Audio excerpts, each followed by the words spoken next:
Welcome to episode 77 of the AskShell.com podcast. We are answering emails from homeowners like yourself. If you have a question that you would like answered by Shell or myself, Morgan, it's simple. Just go to AskShell.com and submit your questions. G'day, Shell. How are you today? I'm absolutely top drawer, Morgan, and just looking at the notes here that you've given me, and it looks like another interesting podcast, and especially with the upcoming interview we have with April Lewis, who is a friend of ours. I was going to say a friend of mine, but it's more than a friend of ours and mine. It's a friend of the community that we live in, South Surrey, White Rock area. But anyway, I won't get any more to do there. It's a matter that she did write a book, and we have an interview with her, which I would really like for you folks, because Christmas is just around the corner. It'll be interesting for a read for somebody as a gift. Right, April Lewis, a local author who wrote a book, Lovingly Arrogant. So, Shell, you will have an interview with April coming up in the show. You bet. I'll move out of the chair and we'll get April into my chair and we'll go from there. We've also got our question and answer by Tony Gioventu, our Condominium Home Owners Association expert. You betcha. His question this week is on bylaw violations, hearings, and responses. And emails I have for you, Shell, Woodpecker Problem, non-toxic interior finish for log homes, and a problem with someone's roof that is leaking. It's just that easy. First email, Woodpecker Problem. Hi, Shell. Do you have any suggestions on how to get rid of a woodpecker persisting on making holes in soffits? Our son bought an older home, roughly 30 years old, last year. This bird has made a couple of holes, and when they patched up, he drilled another one close by. This home is in Port Coquitlam, and we have just learned that several other homes in the same area are having the same problem. Any suggestions would be appreciated. Thank you, Elizabeth. Well, Morgan and Elizabeth, woodpeckers can be really a pain, because when it becomes their mating season, that's the mating call. Right. And when they're making the mating call, they're chipping away, as you were saying. They were drilling wood. Well, they can almost drill with that beak of theirs, and as you know, that rap-a-tap-tap, it will make a hole in soffitting. They'll sometimes even go up and bang away on vinyl siding, aluminum soffits, especially wood siding, because they do get that sound, that drumming sound that they require in order to create the interest from a mating bird in the area. Woodpecker. Right. So when you have this problem, it's just telling very simply, you need a woodpecker house. Now, a lot of people say, well, isn't that just a birdhouse? No, it's not just a birdhouse. It is a very simple house to build. In fact, what we can do, seeing that this was asked here on our podcast and email, that we will put a picture on the monitor for you folks, and we'll pull that out of our files, because we've done a lot of this over the years, and we used to always say, well, just go down to the building supply store and pick yourself up a couple pieces of 1x8, and this is what you do with your pound it together. It has a opening in it, and I won't go any further into that because I don't want to build a woodpecker house here on this program, but we'll show the plans. Right, Okay, so it lets the woodpecker get inside of the house and have that drum effect. Absolutely, but also a woodpecker house attracts woodpeckers, so therefore it may not have to do anything more than just visit the house, and all your mates are there for you, and it's ready to go on the housing concern. It's simple to do, and it works. It's just that easy. So they would rather be banging on the woodpecker house than on your siding. Oh yeah. Absolutely. It would Absolutely. And they can also stay out of the weather. Right. And they don't have to be out being shooed away or hoses being sprayed on them and all these sort of things. But you'll always find a woodpecker will be where woodpeckers are, and that's near green belts and what have you. So you got a lot of trees. A lot of cedar trees, dead trees, and that sort of thing, because they got that hollow sound, that pop, pop, pop, pop, pop, pop. So you can hear them. Take care of them, folks. build them a house. They aren't going to go away. And anybody can build this house. It's not something that has requirement for angle cuts and round holes. No, very simple. And you're doing the woodpecker a favor. He's got a place to meet up with his mate. Yeah. How much wood can a woodpecker peck if a woodpecker could peck wood? Your whole house. Your whole house. And they are holes that have to be repaired. One of these days we're going to get a question. How do you repair a hole in wood siding that a woodpecker chipped away at? And we'll do that because there's a way of doing it. Create a woodpecker house. Yeah. Next email. Is there an interior finish for log homes that is eco-friendly, non-toxic, no fumes, etc.? I am severely allergic to all chemicals and cannot take gassing off of anything. When I check Sansin and all those, they still have toxic chemicals to me. When I read the MSDS sheets, the eco wood stain makes the wood dark, so you don't want to use that, as I want the interior to be light. Thank you, Lori. Well, Lori, yes, there is. And, I think this is really an indication of just where we're going today in the DIY, which stands for do-it-yourself. In fact, I said that in a group presentation not that long ago, where I used the term DIY, which we take for granted, everybody knows. DIY stands for do-it-yourself. Mm-hmm. This particular person did not know that. So that's where we're going with the, in some of the cases with the millennials. They are not associating themselves with do-it-yourself with the term DIY. So any DIY store that's involved in building materials, which would obviously have paint and sundries, or a paint store like Cloverdale Paint, for an example, and one of which I know has the product that I'm going to relate to, because it's very simple. You want to use a water-based urethane. And a water-based urethane, you can use inside, obviously. You don't get the gassing off. And also, it's non-toxic. But the nice thing about it, you can put it on in a flat, eggshell, semi-gloss, or gloss. So all four are available for you, depending on what you're going to be wanting your product to look like with the finish on it. And Morgan, I would suggest, if you want some advice here, I would definitely use flat, okay, or eggshell, but certainly not semi-gloss or gloss, because you don't want it flashing at you. And what I mean by that, if you had, say, some pot lights or a swag lamp, that sort of thing, you don't want that reflecting off. Even your TV. Or your TV, you don't want that reflecting off. Even if it's a rough textured face, you're still going to get flashing taking place. So, or if you're taking a picture, for an example. Yeah. So you want it something that's flat, or at the very most an eggshell. But that's all you need. Water-based urethane. And Cloverdale Paint make their own. And there's many companies out there like Verathane, Durethane, any ones that have thane on it. And they all make water-based products today. And in fact, I dare say that you'd have great difficulty finding a solvent-based urethane today, especially in the major building supply stores, because they pretty well all committed to the requirement for water-based products and environmentally friendly. Yeah, so it's just that easy, folks. Water-based, acrylic latex, goes on like milk, dries clear, and any one of your finishes, be it flat, eggshell, semi-gloss, or gloss. Just that easy. You are listening to episode 77 of the AskShell.com podcast.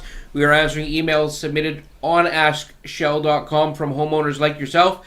Just a reminder, we are a drop-off location for old thermostats that contain mercury. Oh, yes. Don't just throw those into the garbage. We can recycle them for you. You can drop them off at our South Surrey office, Monday to Friday from 9 a.m. to 3 p.m., unit number 7, 2320 King George Boulevard.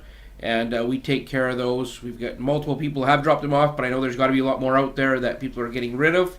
And we can take them here. And if there's anybody in the immediate area of Greater Vancouver, certainly South Surrey, White Rock area, Langley, If you have any coats that you're now cleaning out the closets, getting ready for that cool weather ahead, then we are also a drop-off point for coats for kids. Right. So it's a nice opportunity for you to know that something that you may not need any longer, it will be used, and thankful for the dropping off here at our office at 2320 King George Boulevard. So coats for kids, think about it, folks.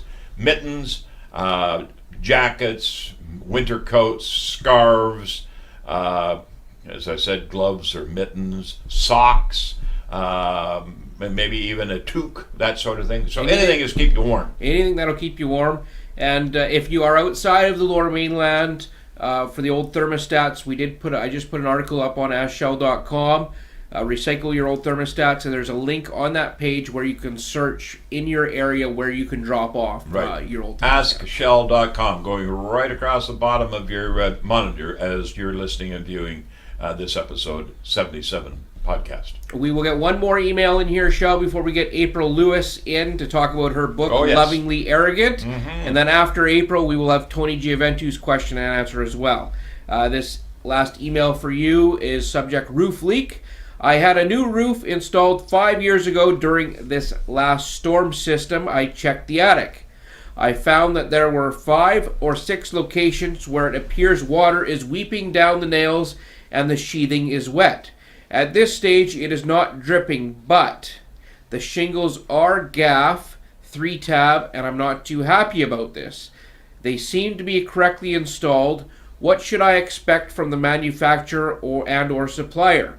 What questions should I ask to get any results? Any suggestions would be greatly appreciated. Thank you, Brian. Now, where does it say where Brian's from there, Morgan? Black Creek, BC. All right. Now, the reason why I asked that question is very simple. First of all, they have either nailed the shingles on with too long a nail, or they've used a staple for shingles, which is quite acceptable. But they're longer than what the sheathing of the roof may be. So therefore, the metal is actually projecting through, which he did indicate that is damp and around where they can see I think he said they could see the actual fasteners. It appears water is weeping down the nails and the sheathing is wet. So there you have it. Now think about this for a moment, folks, and put it in the theater of your mind as I explain to you what's happening. First and foremost, up in the roof cavity is where most air will leak out of a home, especially the older homes. And this is obviously an older home because it's already had a roof replacement. And it might have had 2 or 3 before. But the point I'm getting at is the air leakage out of your home up into that roof cavity carries moisture. Relative humidity, we use the term. And that's the moisture from showering, cooking, just body moisture, animals in the home. For example, a fish aquarium, for example, creates a tremendous amount of moisture within the home. So controlling moisture in the home is very, very important. If you don't have a humidistat or a dehumidistat or a moisture indicator, a hygrometer, something in the form of a weather center to tell you what your relative humidity is, I would suggest you ask for one for Christmas or get yourself one. Because moisture, 0 outside, 40% relative humidity, you got condensation.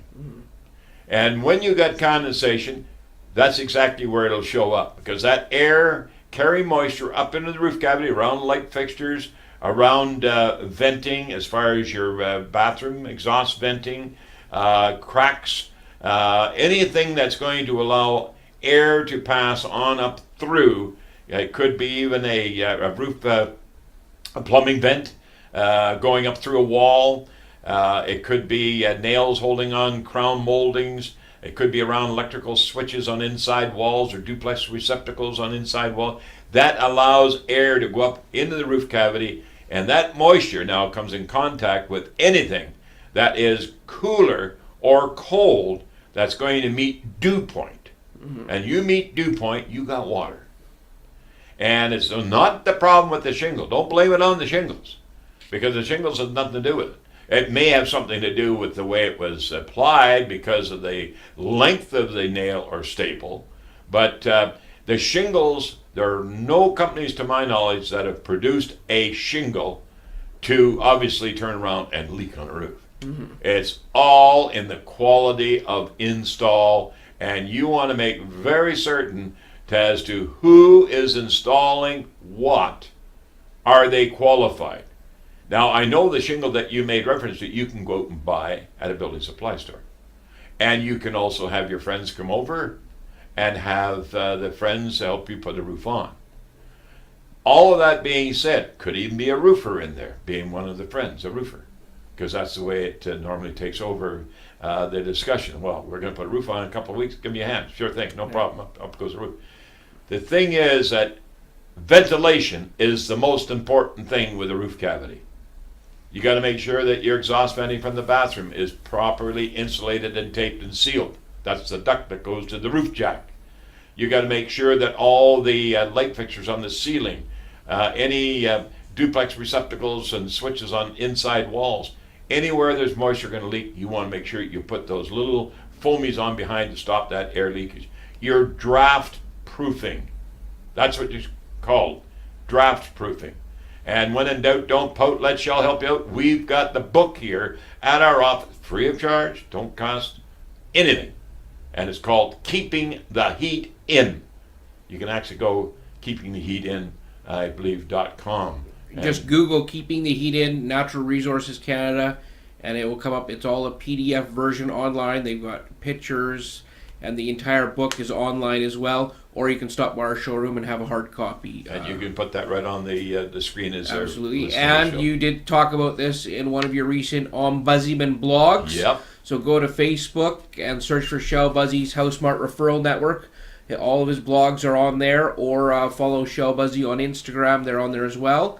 And I finally thought I had a question or a week where I wasn't going to have a condensation question for you, but I just can't escape. Even when I think it's a roof leak question, we're in that time of the year, Morgan. Yeah. And you know that it's just one of those things that people today just don't realize that you have to really make a point of sealing your home up. You'll never get it tight, but you'll get it sealed up to the point that your roof ventilation will be taking care of any extended moisture levels that will get up into that roof cavity. Soffit venting, roof venting, and if you put on a new roof, right, and you use tar paper or the roof seal, if you didn't put more venting in there, you should have. So check into that, and I'm sure you'll find out the answer for that. Good stuff, Shell. Well, I'm going to move out of here. We're going to rearrange the chairs. We'll get April Lewis in here, talk about her new book. There's a new book right there. There it is. Yep. Lovingly Arrogant.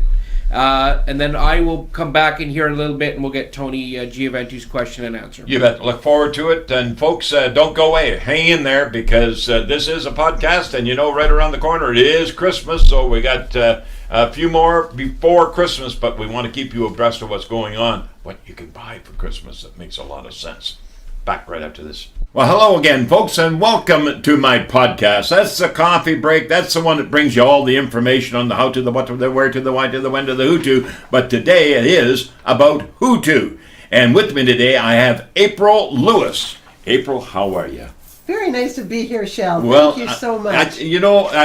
One of the things that we want to do today, we want to bring April to the forefront of the Shell Buzzy podcast. And I'll tell you why. We're no longer teeny boppers. We're boomers. And being a baby boomer, sometimes I feel like I don't know what, I feel like a teenager.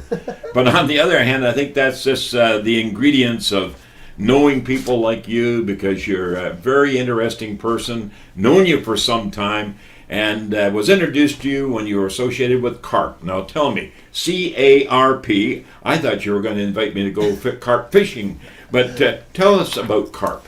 Well, I remember meeting you a long time ago at the home show. We never actually really met. I just saw you standing up there on the tier, and I looked up at you, and you looked at me, but we never met. But I knew who you were. And we baby boomers have zip, and we're called Zoomers. And Zoomers is what CARP is all about, the Canadian Association of Retired Persons. But basically, we're a new vision of aging for Canada. And what your viewers need to hear is that you, Shell Busey, were the first person that we invited to speak at our My Life series, because we couldn't think of a better way to start off that series than somebody in our community who does so much for boomers, Zoomers, and seniors. So what you're telling me now, you're telling me a boomer is a Zoomer. You got it. We like the word Zoomer. Hey, we can do that right now. So the baby boomers now, folks, are Zoomers. But you do so much good around the city, around the area of Greater Vancouver and across Canada. But the thing I wanted to hear about, and so exciting, is the fact, in the time of the year, obviously, you wrote a book. Oh, I wrote a book. My mother said any fool could write a book. But, it takes time to write a book. It takes time. It took me over 5 years to write this book. And it's not a book about me, although it is my life. It's not a memoir, Shell. It's a book about The book's not big enough to be about you. Well, the book is called Lovingly Arrogant, That's Me.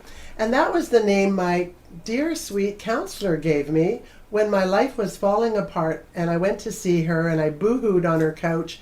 And, she called me lovingly arrogant. And yes, that's probably what I am. I like to be a little more loving, a little less arrogant. But, what they say, Shell, when life gives you lemons, you make lemonade. In my case, you add a little gin. You're not Sagittarius, are you? No, I'm a Taurus, baby. And the reason why I said that, because I'm Sagittarius. But and they always say Sagittarians seek out other Sagittarians. Oh, well, I never got along with Sagittarian men. They were the only men I never got along with. I never understood that. You're doing a wonderful thing. But my book is about life. I mean, one day life just goes along the way you planned. I had a master's degree. I had a 6-figure job in healthcare. I had a beautiful house, a husband, 2 kids, and a cat. And then all of a sudden, it just all literally fell apart. Literally fell apart, all at the same time. In fact, when I sold my marital home, because that's the smart thing to do, I lost my job the same day my home sold.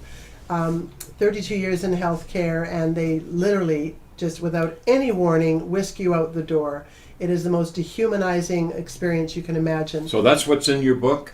It starts off there. My whole life starts off in this complete, utter roller coaster of grief.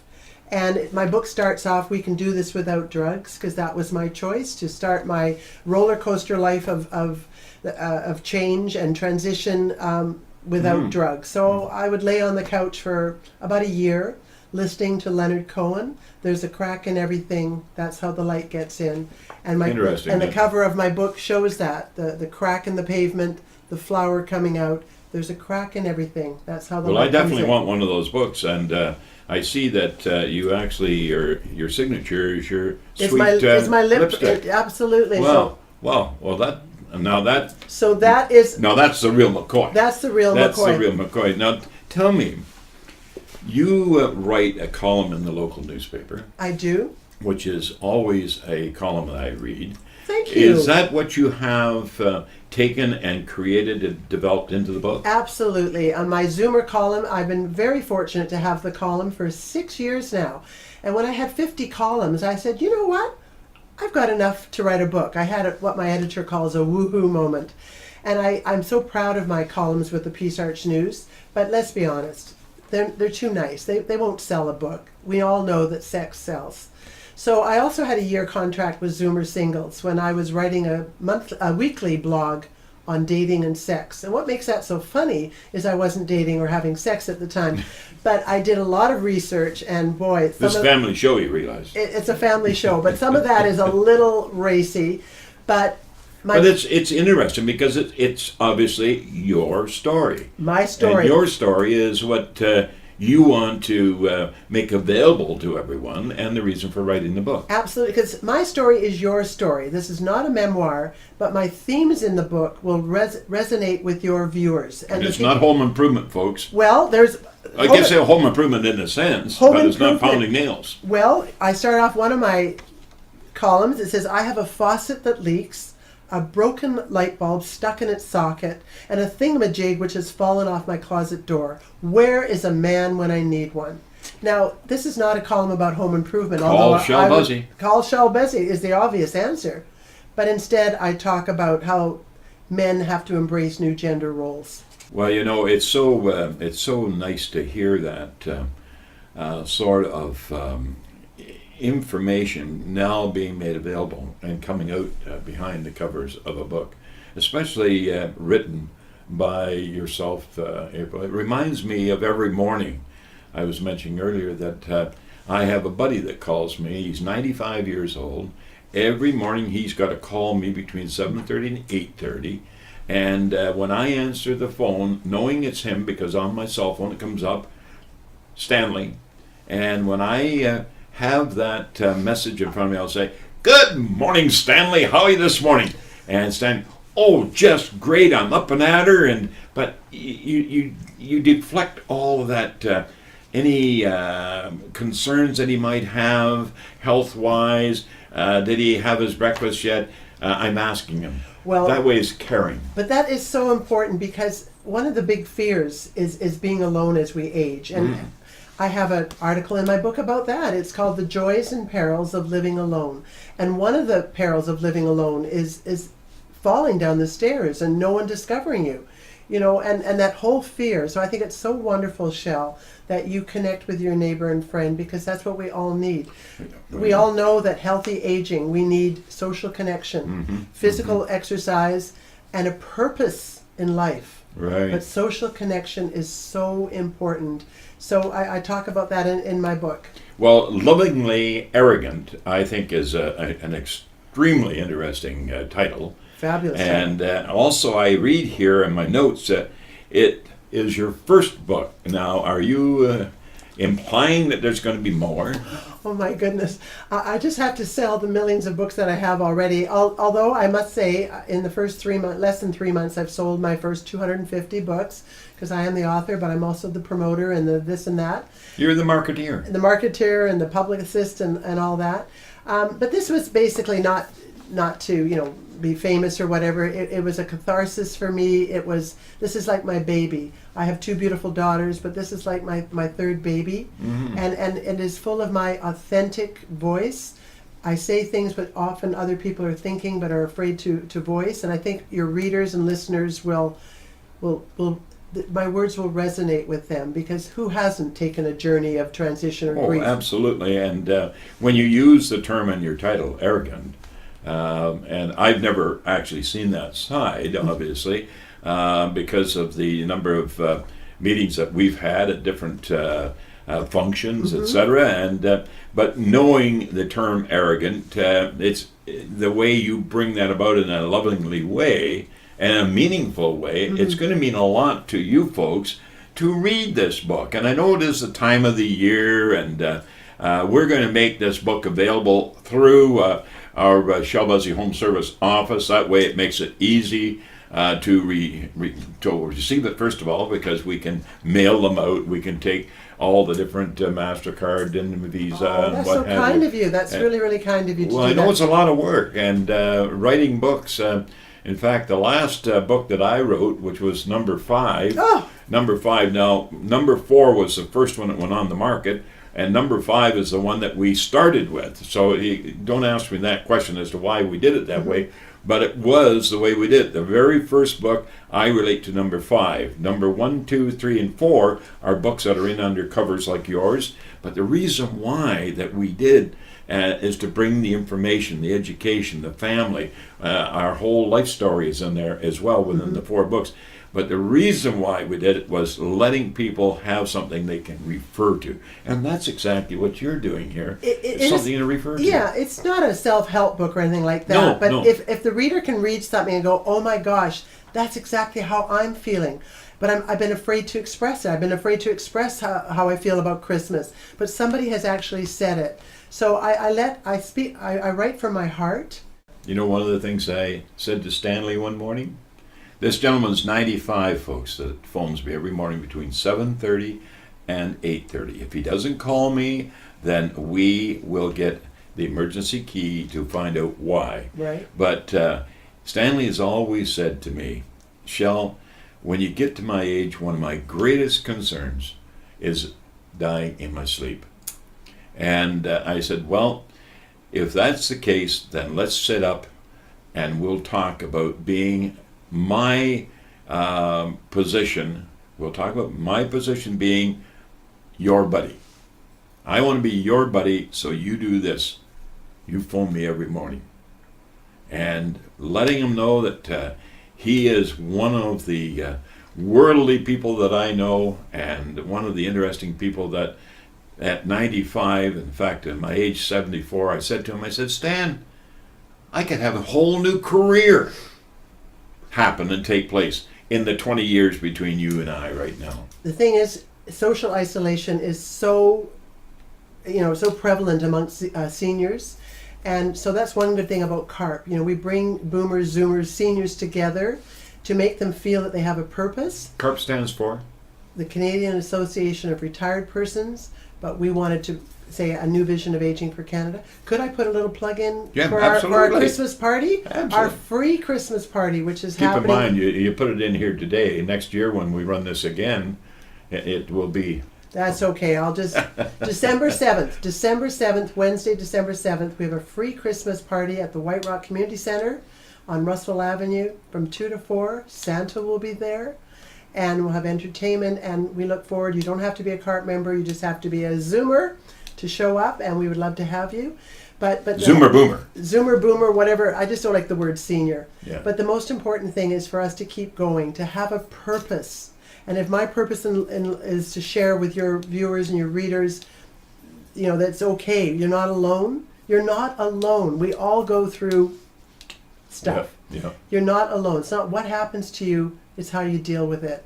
And I learned so much. 32 years in healthcare. I was a palliative care social worker. I was an emergency social worker and other things. And you were married.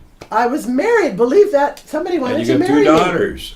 I was married, and unfortunately my marriage, I had to end it after 32 years, which was unfortunate, but I had to. But it's in the book. It's in the book. I have 2 beautiful daughters. They're in the book. They're in the book. I mean, one of my daughters, she was 28 years old, and she was strutting around her underwear, and she was looking pretty fit and tan, and she's, Mom, don't you wish you were 28 again? And I looked at her, and I said, darling, with all due respect, no, I don't. When I was 28, I had a brand new university degree, a brand new car, a new house, a new husband, a fabulous job with benefits. And you know what my daughter has. She has a degree with 3 part-time jobs. So no, I don't wish I was 28 again. I'm glad I'm a Zoomer. I'm glad I'm a Zoomer with zip, and I just want to keep going and have a purpose. And I'll never use the term with the S on it again. No, okay. We're not senior. I want to be a Zoomer like you. I want to be a boomer and a Zoomer all at the same with time. You. I want to rock. Well, there you go. You see, can you fix it? Unfortunately, I got 51 years with the same lady, and I just love her dearly. Oh, and you are boy, so lucky. If it wasn't for my wife, I don't know where I would be today. Well, absolutely, behind a good man. But, Shell, can you fix the darn blip in my engineered floorboards? It's driving me crazy. Yeah. Well, now you know where to call. Now I know where to call. And go to our website, askshell.com. Askshell.com. It's just that easy. Ask Shell. What a team we are. Lovingly arrogant and askshell.com. Well, I know that Morgan is going to have a wonderful time editing this version of our podcast, but he does such a great job. Well, you're lucky to have him, and you're lucky to have a wonderful team and a wonderful family. Absolutely. And we have to count our blessings. I mean, not just at Christmas time or Hanukkah or whatever. We have to be grateful for what we have. The fact that we're still standing or sitting, right? It beats the alternative. And it is Merry Christmas. And it is Merry Christmas. Thank you, Shell. Seasons, greetings, yes, absolutely. But it's Merry Christmas. And be glad that you're alive with aches and pains, because it beats the alternative. And as I mentioned in my book, Betty Davis said, aging is not for sissies. We know that. But it beats the alternative, don't you think, Shell? You betcha, and that's why I always say, when in doubt, don't poke, folks. Let Shell, Busey, and April help you out. It's just that easy. Okay, folks, well, we're going to continue on, but we'd like to thank April for coming in and doing, I'm going to say, a book review, because I think it's really her life, it's her story that's not only going to help you your friends, your family. Hey, take it in. And as I indicated, they are available here. The information will be right on the bottom of your screen there. And it's a great Christmas present. It absolutely is. And it's available at every bookstore in South Surrey. And how many of you got available now? Millions. I'm not millions, lots. Hundreds. Okay. Hundreds. Okay, well, thank you very much, folks. And thank you, April. Thank you, It's a Shell. real You're pleasure. the Great, best. Thank you. That was great. Thank you very much to April Lewis for stopping into our HouseSmart studios here. And Shell, we want to encourage everyone to go out there and buy that book. Oh, absolutely. And folks, we make the book available here through our home service office as well, 2320 King George Boulevard. So if you live in the area or you'd like one mailed out to you, by all means, we got all the ways and means of doing that. And just read it right on your screen there through askshell.com, and also the information on our telephone numbers. Tony Gioventu time, our weekly look-in with Tony, who's got questions and answers submitted to him about your condominium or strata. He's the Condominium Home Owners Association Executive Director. This week's email is subject: bylaw violations, hearings, and responses. Good one. Dear Tony, our strata council has gotten themselves into quite a bit of trouble. We have a fairly routine schedule for our council meetings, where we start with the meetings open to owners, and then we get into the meeting. We declare the meeting adjourned and address any confidential issues. Last month, we had 2 owners who refused to leave the meeting. They claimed our bylaws did not permit the Strata Corporation to meet without observers, and we had no choice. One of the 2 owners told us we had to have open hearings, otherwise the owners would not know what was going on. They insisted that the council didn't have the right to make any decisions about bylaw complaints behind closed doors. Council decided at that point to leave it to the next meeting, but we have some issues requiring immediate attention. What is the right way to deal with hearings? Thanks, Muriel. Well, Muriel, those are very good questions. And first of all, the terminology that's used rather than closed doors is in camera. Okay, in camera meetings mean private and confidential involvement. And there are rights by the owners of the suites in a condominium. But please, as an advisor only, because I can't wait to read the answer that came from Tony Gioventu. And here we go. Dear Muriel, there are many different reasons why Strata Corporation would conduct a hearing. Owners may request a hearing over issues that relate to business of the Strata Corporation, or they may wish to have hearings over a bylaw complaint. Owners may also request a hearing for hardship exemption from a rental bylaw, for example. According to Elaine McCormick, a strata lawyer in New Westminster, British Columbia, the council are solely responsible for the enforcement of the bylaws. The owners in a strata are not permitted to interfere with the council's discretion to enforce the bylaws. Owners can request a hearing and may also want a family member, a friend, or a lawyer to attend with them. Under the standard bylaws, observers are not permitted by bylaw enforcement hearings, rental hardship hearings, and any other time that the council considers the presence of observers would unreasonably interfere with the individual's privacy. Before a strata corporation fines a person or imposes a penalty for bylaw violations, they must first notify the owner, landlord, or tenant. The notice must be in writing and identify the particulars of the complaint, and they must include what happened, when it occurred, including any information or witnesses. In response, the owner/tenant is entitled to respond in writing or request a hearing. If an owner or tenant requests a hearing with council, the council must hold the hearing within 4 weeks after the request.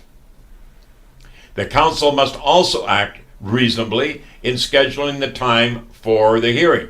For an example, they want to work with you in order to have the issue dealt with when everyone of the particular case is available. For example, booking a hearing time for 11 a.m. on a weekday for a working owner is not likely an option. The purpose of the hearing is for the party to have the opportunity to present information to address the claim and challenge any of the claims made. The role of the counsel is to conduct the hearing without observers to protect the privacy of and personal information of the party. The counsel may request additional information, ask questions, and discuss the matter with the owner-tenant. Within 1 week after the hearing, the counsel must give their decision in writing. Hearings and bylaw enforcement is one of the functions of the strata corporations that owners will be able to challenge under the Civil Resolution Tribunal. And that is something that's very, very important, folks, to understand that there is a tribunal there for you. Thank you to Tony Gioventu for submitting the question and his answer. And thanks to April Lewis for bringing her book in here, Lovingly Arrogant. It will make a great Christmas present for anyone looking to buy a gift for someone in their family. Shell, we've come to the end of podcast 77. By golly, you know that this seems like no time at all, but I know that some of our podcast folks are a little longer than others, but please take the time and listen to it in its entirety, not necessarily at one time. Always come back and continue. But our podcasts are something that we want you to be able to take something from to help you get the job done. And as I always say, when in doubt, don't pout. Let Shell help you out. That's what AskShell.com is all about. So podcast number 77 closes. Number 78 is going to be 1 week closer, or actually 1 week closer, yes, to Christmas. And Christmas is coming on very fast. So if you've got any questions relevant to, hey, what to buy that DIY handy person around the house, then you can get in touch with us there as well, and we'll take care of it. But I'll just let you finish up there, Morgan, and close out the show. It's been a great show. Thanks very much, folks, and as usual, love you all.